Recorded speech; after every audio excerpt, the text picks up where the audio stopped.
Thanks so much. And on behalf of the county executive below, and asking the county to be part of the symposium, I can tell you that the county executive declared nitrogen to be public water quality enemy #1 in 2014. I was around when the center was created and just could not be more proud of what the center has become and our working partnership with the center, which is so strong.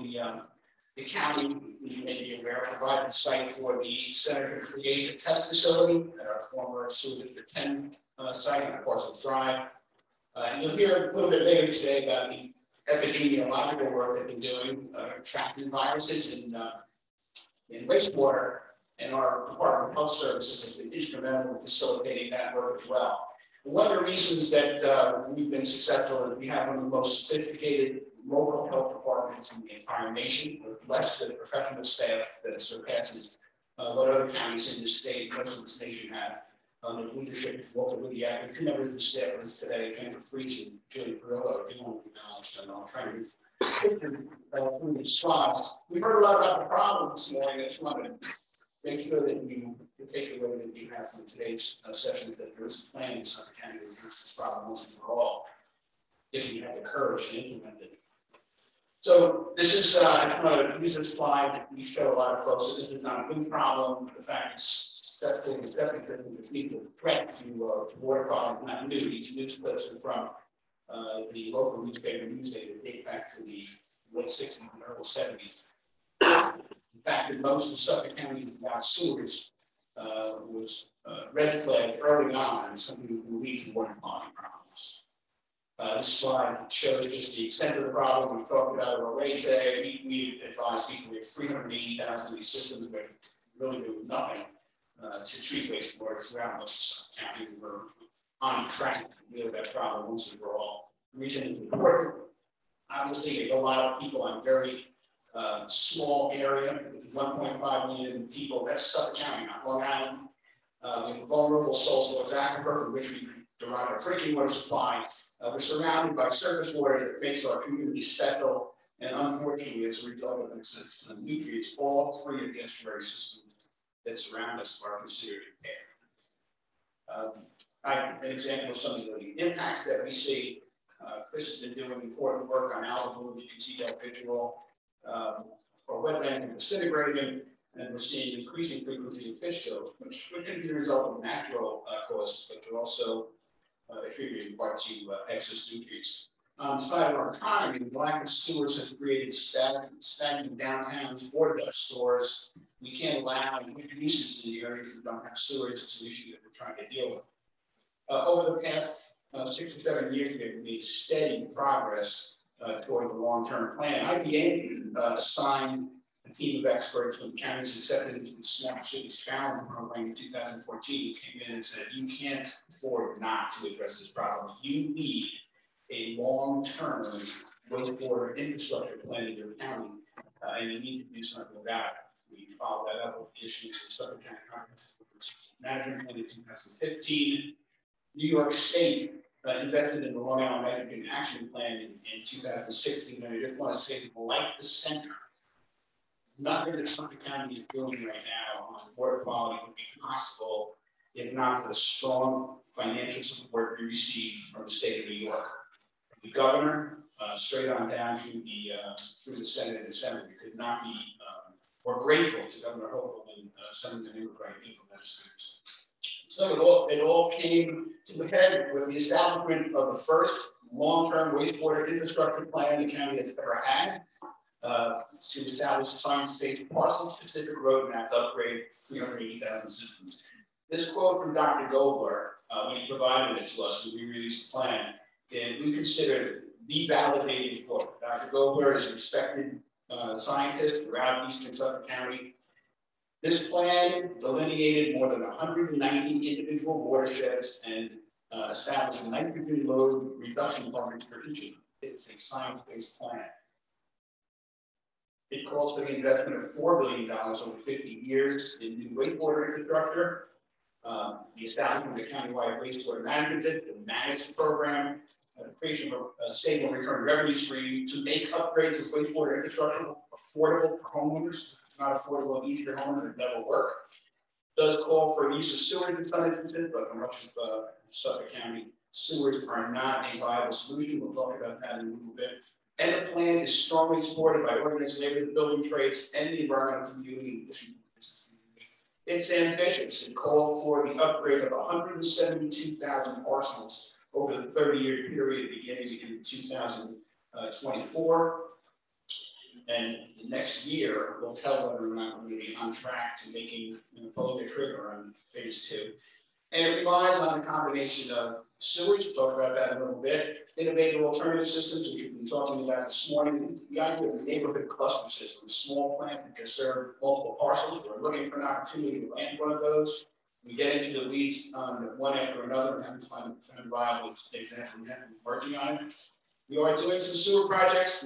We've benefited, thanks to the state of New York, from $400 million in post-Sandy resiliency funding. We finally got under construction 2 very important projects. One in Forge River watershed in Brookhaven. It's a $224 million project now under construction. This one in the Charles River watershed in Babylon. Another, I think it's $250 million project, which will connect 2,180 parcels. Now under construction, we have a lot of sewer work underway. We talked earlier about the fact that somebody mentioned, one of the speakers mentioned that IA systems are expensive. The starting premise is that the lack of any active wastewater infrastructure is not acceptable, and you need to take one action or another, either to sewer or to install an IA. When you look at the relative cost of sewering a parcel as opposed to installing an IA system, these numbers speak for themselves. The $25,000 indicated here for our IA cost is right now, the average cost of an install under our grant program. It's incredible, $25,000. That number may increase some short term as we develop the supply chain issues. But when you look at the cost of sewering Forge River area, $119,000 per parcel, we could install 4 IAs for every parcel that we sewer. It's just incredible. So there's a cost benefit piece that needs to be considered. So a little bit about IAs. We've been working on this issue since 2014. There are a couple of photos of a system in the ground in East Islip and an installation underway in another community. But it's not as simple as simply saying, well, these systems, the county executive had made clear early on, you really can't take that step until you have built the foundation for this country. So in 2014, the county made a decision that rather than relying on data that manufacturers would provide based on performance in other states, the county would itself run these technologies through the paces and make sure that they perform. We created a pilot program and a certification process of the technologies. People in the Center for Clean Water Technology will tell you they wish that was a more expedited process, but our experience has shown that the conservative and aggressive approach we've taken is well-based and true. For entering an industry, the county executive made clear that until you have an industry that is trained and certified to install and maintain these systems, you really can't move forward. We began in 2015 with the adoption of a licensing law that took effect in 2016, and working with the liquid waste industry, telling them change is coming, work with us on this. And we've been providing training to make sure that there's an industry out there to install these IA systems. We're working, the industry is here today. They're doing a great job, and there are dozens and dozens of these systems going around each week right now. EPA talked a little bit about responsible management entity. We have one now. The Suffolk County legislature designated our Department of Health Services as a responsible management entity, and we enacted a sanitary code section Art 19 in 2016 that allows us to regulate installation and maintenance. We're pursuing code amendments. Now that we're using these technologies, do we want to require the use of these technologies in Suffolk County? The answer is yes. In order to advance code amendments, what we did at the suggestion of one of our county legislators was to put together a working group. It's the Article 6 working group. It includes representatives of all towns and villages, environmental groups, Long Island Builders Institute, Long Island Board of Realtors, all so that rather than advancing code amendments and getting into the legislative auditorium and having a fist fight, we go through that process in the room and end up with code amendments that have already been vetted by a diverse group. And now we're busy putting new technology in place and networking funding. So it was mentioned earlier about the grant program that we put in place beginning in 2017. It provides a $10,000 base grant of county funding with an additional $5,000 for a pressurized drain field. If a homeowner wants to do that, and we have $5,000 grant for LMI eligible applicants. And we're trying to make it easier for folks with lesser means to participate. We have an additional $5,000 for design services for LMI eligible applicants. But our program really took off when the state legislature and the governor created the New York State Septic System Replacement Fund. They created a fund that offered $75 million to be dispersed over 5 years in $15 million tranches. And the first $15 million tranche was being considered. If you divide the $15 million by the 62 counties in the state, each county should have received about $242,000. Suffolk County was awarded $10 million, or 70% of the first allotment, and it has been awarded $10 million in the second allotment, and we're really grateful for that. And then the East End towns, which have the Community Preservation Fund, that we mentioned while Senator McNeil were here, Southampton, East Hampton, and Shelter Island also have programs that offer rebates. And a homeowner out there can make a conversion with little or no out-of-pocket expense. So a little bit of the numbers that Julia and staff provided yesterday about the magnitude of our investment to date. We've invested almost $22 million in county funds. We've received $20 million in state funds. We've received 3,300 applications from homeowners, and you can see how the numbers flow from that. One of the things that the staff does is keep track of the rate at which we're issuing grants. We'll never issue a grant that we don't have money behind. And to say, you know what, Peter, if we continue receiving grant applications at this rate, we'll be out of money by September. We need to identify additional sources of funds. We learned a lesson in 2020 during the height of the COVID pandemic when the rate of activity was just unbelievable. We actually ran out of money, both county money and state money, had to put all money granted. We never want to have that happen again. A year ago, that the program refunded, and we're projecting that we're going to exhaust county and state funding a little bit later this year. So we're anxiously awaiting the next tranche of state money. We're confident that we're going to receive one very soon. Now, statistics right now, there's a lot of activity. So this is a repeat of the slide that we saw earlier in my comments about subwater wastewater plan. Truly historic, recognized nationally as the current gold standard for a long-term wastewater infrastructure plan. Next steps, trying to get it implemented. Will it just become another heralded plan collecting dust on the shelf? We certainly hope not. A necessary next step for implementation is a county-wide district to administer this program. Once we get thousands of these IA systems in the ground, we have thousands in the ground, I'm talking about 10,000. You've heard me say 171,000 upgrades over 30 years.